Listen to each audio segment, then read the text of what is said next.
el segundo trasplante. Entonces, eso sí sigue importando. Si esto es biología o tiene que ver con el tratamiento, bueno, eso se puede discutir, pero el trasplante como el gran ecualizador y que todos les vaya igual independiente de la respuesta que tengan en la inducción, yo creo que ya eso se está dejando un poco más en el pasado. Incluso la pregunta si se tiene que purificar las células, yo creo que resurge por todo esto de la enfermedad mínima residual. Un ensayo clínico de fase 3 demostraba que la purificación no era de beneficio, pero pues en ese entonces había muchas células plasmáticas. Ahora si ya es con un paciente que no tiene ni una sola célula plasmática y les quitas las poquitas que tiene, pues la pregunta por lo menos a nivel de investigación es válida, si todavía vale la pena hacer eso. ¿Más preguntas? ¿Alguien? ¿Esa era tu pregunta? Yo otra pregunta. ¿El uso del melfalán previo a trasplante contraindicaría que se hiciera el mismo? O sea, como parte del esquema de tratamiento. En general lo tratamos de evitar si el paciente se va a considerar un candidato al trasplante. Algunos estudios demostraban que 2 ciclos era algo que ya ponía en riesgo la colección de células tipo tallo. Los franceses a veces recolectan células y hacen el trasplante en pacientes que tienen un tratamiento muy prolongado con el melfalán, así es que yo creo que es muy variable. La realidad es que a un paciente que se ha tratado con melfalán, si se pueden recolectar números suficientes de células, se procede al trasplante como cualquier otro, pero sí vale la pena aquel que sea un candidato tratar de evitarlo de primera línea. Doctor. Sí. Nada más para comentar lo del trasplante sin la respuesta. Bueno, generalmente los pacientes o los que hacemos trasplante difícilmente vamos a poder llevar al paciente en buenas condiciones para la movilización y la cosecha si está activo. Entonces, si sigue con tratamientos difícilmente vamos a poder obtener una buena cosecha y una buena cantidad. Generalmente, y eso también puede ser parte de los buenos resultados al trasplante, lo que se elige son pacientes en remisión completa o casi remisión completa, sí se meten en remisiones parciales, sin embargo, pues probablemente sean los pacientes seleccionados los que también pueden dar esos mejores resultados. La cantidad de células a obtener en los pacientes, en casi todos los centros, lo que se busca es tener una cantidad suficiente en la primera cosecha para poder hacer el doble trasplante o el tándem, y no solamente tener una cosecha. Entonces sí es difícil poder meter a pacientes que no tienen por lo menos una remisión parcial para tener buenas cosechas, que eso sería el sentido práctico de poder tener una buena respuesta. Sí, buenas noches. Soy el doctor Lino López. Mi pregunta va ahora desde el inicio, en el diagnóstico. Yo tengo alumnos de pregrado y la pregunta sería para usted, doctor Gregorio Ignacio. Dice usted que es muy importante el contacto del médico, ¿sí?, al inicio para el diagnóstico del mieloma. Yo quisiera preguntarle esto, y también al panel, ¿cuál sería para ustedes las pruebas, apoyándonos en laboratorio clínico, por ejemplo, proteína de Ensellón, TP, biometría, que se podrían manejar como un panel para apoyarse en el diagnóstico inicial en el mieloma? Bueno, haciendo referencia a la diapositiva que puso inicialmente el doctor del estetoscopio de biología molecular y eso, pues la clínica es lo más importante. En el hospital Gabriel Mancera, que es ahí donde estuve una buena cantidad de tiempo, lo que se hizo fue tratar de hacer capacitación a lo que son los médicos de primer contacto, y obviamente que las pruebas, estas pruebas no van a estar disponibles para el primer nivel y a veces incluso ni para el segundo nivel. Entonces lo más importante en todo eso es la clínica. Obviamente que si no se sabe, si no se tiene el conocimiento de la enfermedad, del comportamiento y demás, pues va a ser muy difícil que se pueda sospechar y mandar.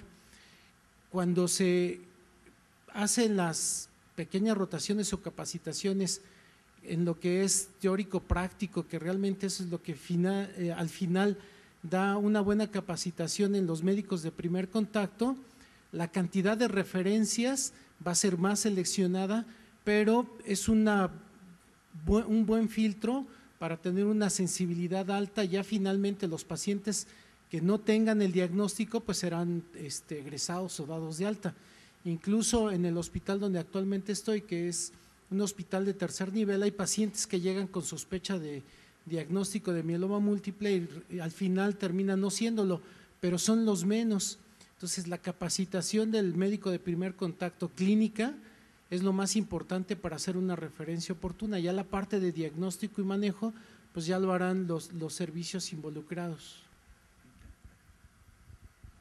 Bueno, yo un comentario. Quizás no habría algún estudio específico que se pudiera llevar a cabo para decir que el paciente tiene mieloma en una unidad de primer nivel.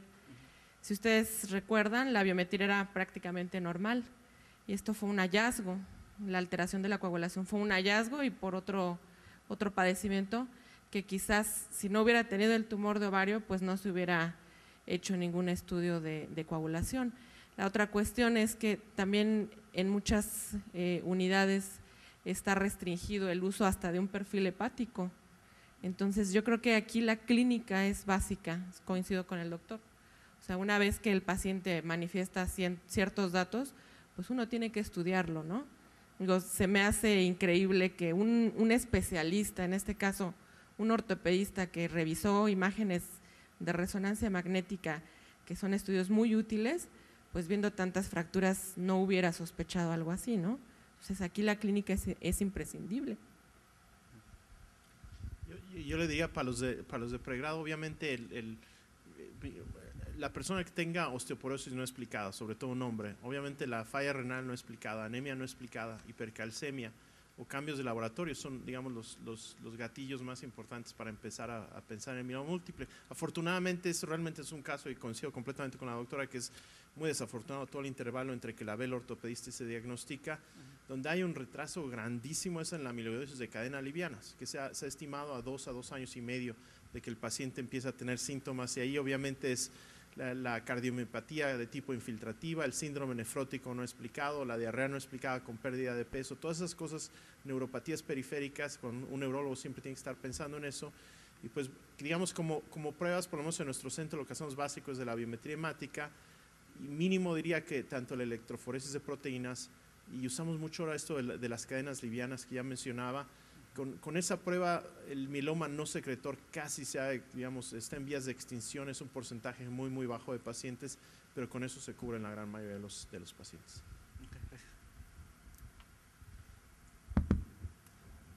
Bueno, quiero hacer una pregunta que creo que se ha tocado y bueno, a mí particularmente por el sesgo que tengo me gustaría preguntar. Bueno, particularmente a Rafa, pero creo que eso es una pregunta abierta. El tema de profilaxis antitrombótica, no solamente per se por el manejo de los inmunomoduladores, de los quimioterápicos en mieloma, el tema per se, como bien se ha visto ya algunas publicaciones como tal en el mieloma múltiple por múltiples alteraciones. ¿Qué esquema se usa? Empleamos con heparina de compuesto molecular, ahora están los nuevos antitrombóticos, estamos temblorosos porque ya quererlos usar rivaroxabano o dabigatran en profilaxis. ¿Cuál sería tu opinión en eso, Rafa? Y la pregunta sería, por ejemplo, para Paula y Gregorio, ¿qué es lo que hacen en estos casos? Gracias. Gracias. Mira, nosotros seguimos básicamente lo que son las guías internacionales, que al fin y al cabo son opiniones, tal como la mía, que básicamente se reducen eso, son opiniones porque hay muy, muy pocos estudios. Clínicamente se sabe que la aspirina reduce la tasa de trombosis en forma muy, muy importante por el análisis retrospectivo que se ha hecho de estos ensayos de fase 3, en que la aspirina lo reduce en por lo menos a la mitad de los pacientes que lo están recibiendo. Las guías estas internacionales dicen para un paciente de bajo riesgo, que eso se puede definir en muchas formas, tampoco hay estudios que lo definan, pero una persona que tiene movilidad adecuada, que no tiene otros factores de enfermedad, usamos la aspirina, seguimos usando la aspirina. Obviamente esto ya es aceptado hace algunos años, y alguien que es un experto en coagulación como a Gaby le hubiera dicho eso, me saca del cuarto, ¿no? Jitomatazos. ¿Cómo es posible que la aspirina es trombosis venosa profunda? Pero realmente los ensayos clínicos sí demuestran que se previene, y para los pacientes de alto riesgo usamos tanto la de bajo peso molecular como la de cumadina.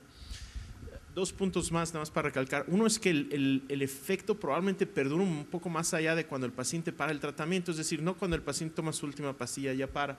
Y yo he visto muchos pacientes que los vemos en referencia que, por ejemplo, están tomando el Revlimid, dexametasona, tienen que ir a una cirugía, lo paran y en el postoperatorio tienen su trombosis venosa profunda, o incluso antes de la operación, ni siquiera por la parte quirúrgica. Entonces, ¿cómo proteger a los pacientes es importante? Yo siempre les digo que sigan un poco más allá de cuando terminaron el tratamiento, y si son de alto riesgo, entonces usar anticoagulantes normales en la operación.